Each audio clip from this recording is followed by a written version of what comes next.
معزز سامعین، جب یزید کی بیوی ہند بنت عبداللہ نے یہ خبر سنی کہ حضرت حسین رضی اللہ تعالیٰ عنہ قتل کر دیے گئے اور ان کا سر لایا گیا ہے، تو کپڑا اوڑھ کر باہر نکل آئی اور کہنے لگی، امیر المؤمنین، کیا ابن بنت رسول اللہ صلی اللہ علیہ وآلہ وسلم کے ساتھ یہ معاملہ کیا گیا؟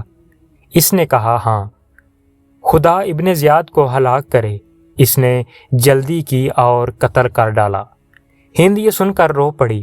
یزید نے کہا کہ حسین رضی اللہ تعالیٰ عنہ نے یہ کہا تھا کہ میرا باپ یزید کے باپ سے اور میری ماں یزید کی ماں سے اور میرے دادا رسول اللہ صلی اللہ علیہ وآلہ وسلم یزید کے دادا سے بہتر ہیں۔ ان میں پہلی بات کہ میرا باپ بہتر ہے یا ان کا، اس کا فیصلہ تو اللہ تعالیٰ کرے گا، وہ دونوں وہاں پہنچ چکے ہیں۔ اللہ ہی جانتا ہے کہ اس نے کس کے حق میں فیصلہ کیا ہے۔ اور دوسری بات کہ ان کی ماں میری ماں سے بہتر ہے، تو میں قسم کھاتا ہوں کہ بے شک صحیح ہے۔ ان کی والدہ فاطمہ رضی اللہ تعالیٰ عنہ میری والدہ سے بہتر ہیں۔ رہی تیسری بات کہ ان کے دادا میرے دادا سے بہتر ہیں، سو یہ ایسی بات ہے کہ کوئی مسلمان جس کا اللہ اور یوم آخرت پر ایمان ہے اس کے خلاف نہیں کہہ سکتا۔ ان کی یہ بات صحیح ہے، درست تھی، مگر جو آفت آئی وہ ان کی سمجھ کی وجہ سے آئی۔ انہوں نے اس آیت پر غور نہیں کیا۔ اس کے بعد عورتیں بچے یزید کے سامنے لائے گئے اور سر مبارک اس مجلس میں رکھا ہوا تھا۔ حضرت حسین کی دونوں صاحبزادیاں فاطمہ اور سکینہ پنجوں کے بل کھڑے ہو کر سر مبارک کو دیکھنا چاہتی تھیں، اور یزید ان کے سامنے کھڑا ہو کر چاہتا تھا کہ نہ دیکھیں۔ جب ان کی نظر اپنے والد ماجد کے سر پر پڑی تو بے ساختہ رونے کی آواز نکل گئی۔ ان کی آواز سن کر یزید کی عورتیں بھی چلا اٹھیں اور یزید کے محل میں ایک ماتم برپا ہو گیا۔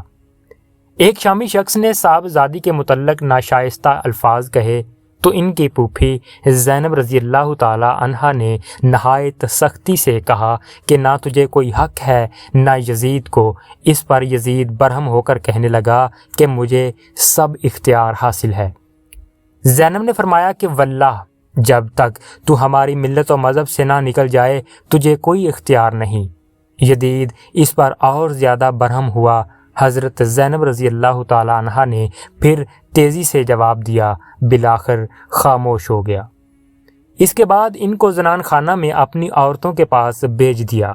یزید کی عورتوں میں سے کوئی نہ رہی جس نے ان کے پاس آ کر گریہ و بکا اور ماتم نہ کیا ہو، اور جو زیورات وغیرہ ان سے لے لیے گئے تھے ان سے زائد ان عورتوں نے ان کی خدمت میں پیش کیے۔ اس کے بعد علی اصغر رضی اللہ تعالیٰ عنہ ہتھ کڑیوں اور بیڑیوں میں سامنے لائے گئے۔ انہوں نے سامنے آ کر کہا کہ اگر ہمیں رسول اللہ صلی اللہ علیہ وآلہ وسلم اس طرح قید میں دیکھتے تو ہماری قید کھول دیتے۔ یزید نے کہا، سچ ہے، اور قید کھول دینے کا حکم دے دیا۔ اس کے بعد علی اصغر نے فرمایا کہ اگر رسول اللہ صلی اللہ علیہ وآلہ وسلم ہمیں اس طرح مجلس میں بیٹھا ہوا دیکھتے تو اپنے قریب بلا لیتے۔ یزید نے ان کو اپنے قریب بلا لیا اور کہا کہ اے علی بن حسین، تمہارے والد نے ہی مجھ سے قطع رحمی کی اور میرے حق کو نہ پہچانا اور میری سلطنت کے خلاف بغاوت کی، اس لیے اللہ تعالیٰ نے یہ معاملہ کیا جو تم نے دیکھا۔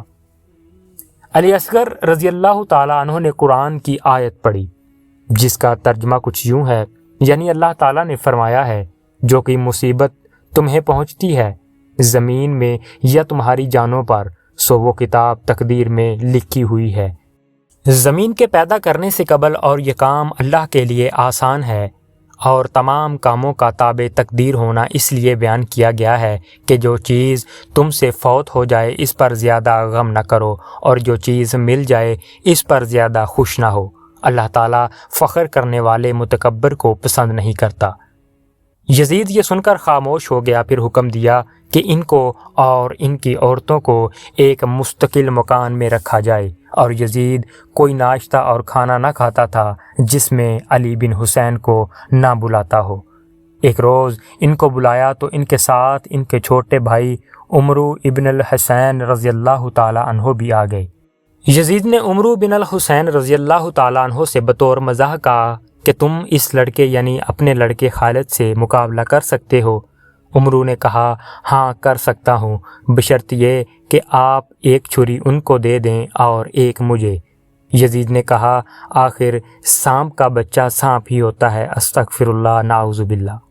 بعض روایات میں ہے کہ یزید شروع میں حضرت حسین کے قتل پر راضی تھا اور ان کا سر مبارک لایا گیا تو خوشی کا اظہار کیا۔